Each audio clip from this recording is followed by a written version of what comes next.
A existência desses intermediários testemunha outra realidade, ainda mais tabu, escondida por essa história a preto e branco.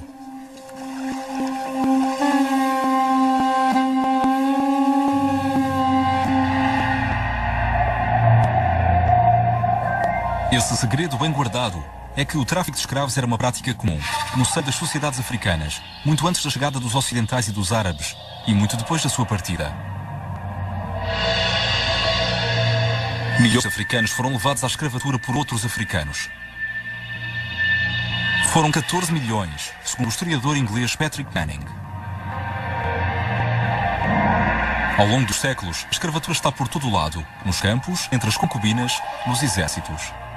Qualquer um, a qualquer momento, pode tornar-se escravo. Por vezes, os chefes das aldeias vendem crianças e adultos para pagar as suas dívidas. Então, ao longo dos séculos, as caravanas percorrem a África.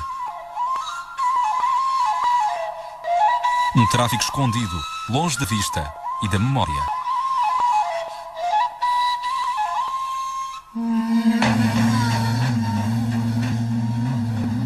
O século XV é um ponto de viragem com a chegada dos ocidentais. A procura aumenta drasticamente e o número de escravos também. A escravatura interna na África é amplificada por causa dos pedidos europeus. La traite atlantique des esclaves a développé une violence sans précédent dans les sociétés africaines à partir du XVe siècle. Os reinos prosperam somente à volta da escravatura, combatendo perpetuamente para conseguir gado humano. No século XIX, a escravatura dentro da África atinge o seu auge. A máquina fica desenfreada. Alguns reinos têm quase tantos escravos como homens livres.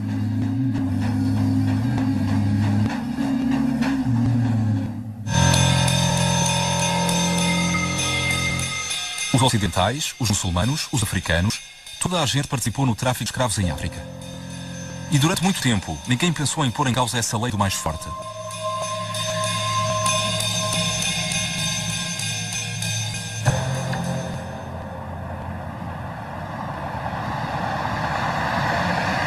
E depois é do Ocidente que veio o ponto final dessa prática bárbara. A Europa conhece a formidável época do Iluminismo, que defende dignidade igual para todos os homens. No século XIX, essa época culmina com a abolição da escravatura de origem europeia. Dessa forma, nas Antilhas, os escravos conseguem a liberdade.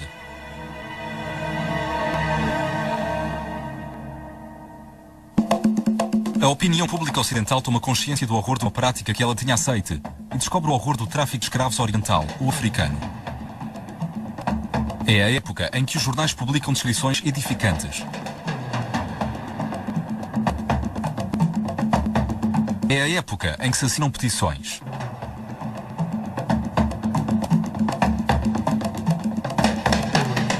A época em que a luta contra a escravatura é um argumento que justifica a colonização.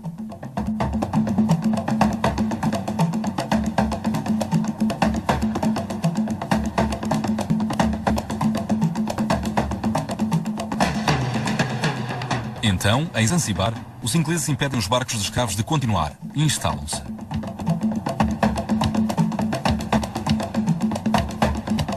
No Maghreb, ou no oeste africano, os franceses libertam os escravos e instalam-se.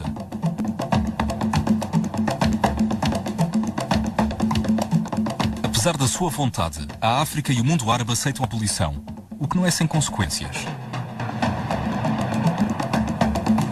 Tout simplement parce que la modernisation même et des structures économiques et des structures sociales est d'origine exogène. L'Occident est en train de dominer le monde et c'est comme ça que l'esclavage a été aboli. Il n'a pas été aboli dans un souci de construction de société moderne. C'est pas du tout ça.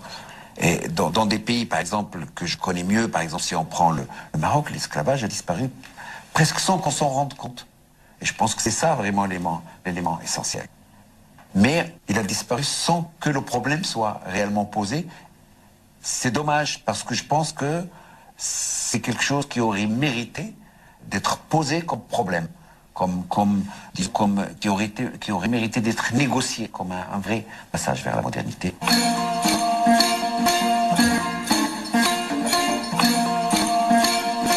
A África Negra, que conhece uma transição difícil para a independência, continua também com o subentendido. Ela escolhe esquecer a escravatura que outros aboliram no seu lugar.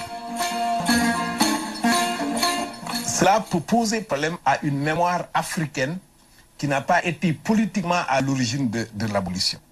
Et la construction de l'unité qui était nécessaire à la lutte anticoloniale ne pouvait pas se faire en se focalisant sur les contradictions internes aux sociétés africaines, mais plutôt en les percevant globalement face à l'Occident qui posait problème.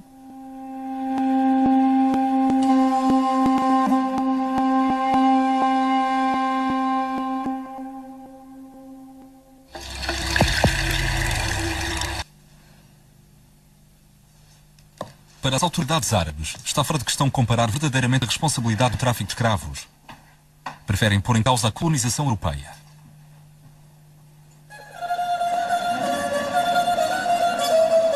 Nas próprias elites africanas, em que muitas são muçulmanas, uma solidariedade para com o mundo árabe é mais forte do que a exigência de um trabalho de memória.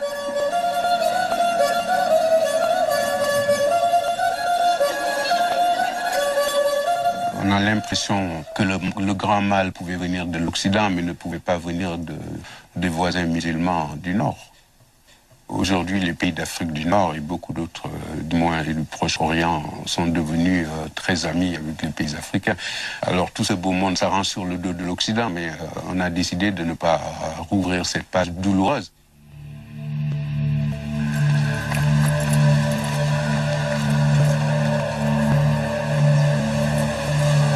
Existem, no entanto, historiadores ou intelectuais corajosos que decidiram olhar de frente para a história, por vezes contra a sua própria sociedade.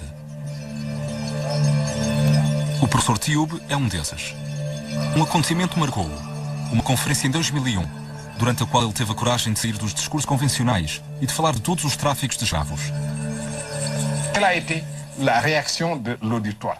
Dans l'auditoire, il y avait des Européens, il y avait des Africains. J'ai fait exprès de ne pas dire des Blancs et des Noirs. J'aurais pu le dire. Pour moi, les problèmes que je posais étaient des problèmes inodores, incolores et sans saveur, que c'était des banalités et que personne ne s'occuperait de ma communication. La réaction de la salle, en tout cas du côté des Africains, a été d'une violence à laquelle je ne m'attendais pas du tout. Je ne savais pas que c'était aussi chaud et aussi violent le sujet que j'abordais. C'était d'une sensibilité, d'une telle sensibilité. Franchement, je n'en étais pas conscient. Mais j'ai senti que dans la salle, il y en a qui se sont levés pour dire que ce que vous racontez, c'est des histoires, vous allez trop vite.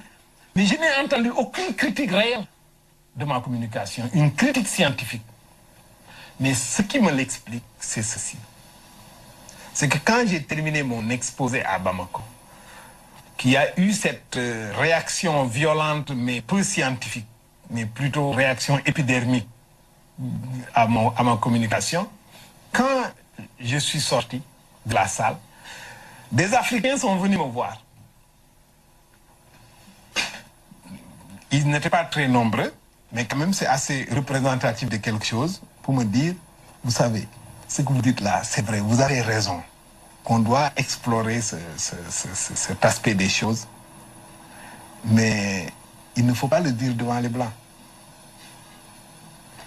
Et les Européens sont venus me voir, en aparté toujours, pour me dire, félicitations monsieur, je pense exactement la même chose que vous, vous êtes très courageux de le dire, mais je n'ose pas le dire parce qu'on va m'accuser de raciste.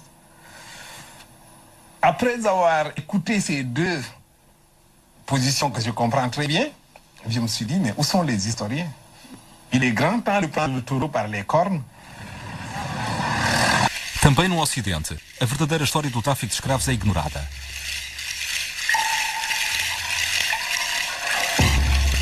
Nessa ignorância, nessa indiferença, será o medo de magoar os antigos colonizados? Ou o contrário? O efeito de um complexo de superioridade do homem branco, que seria o único responsável desses atos, seria o único a poder arrepender-se.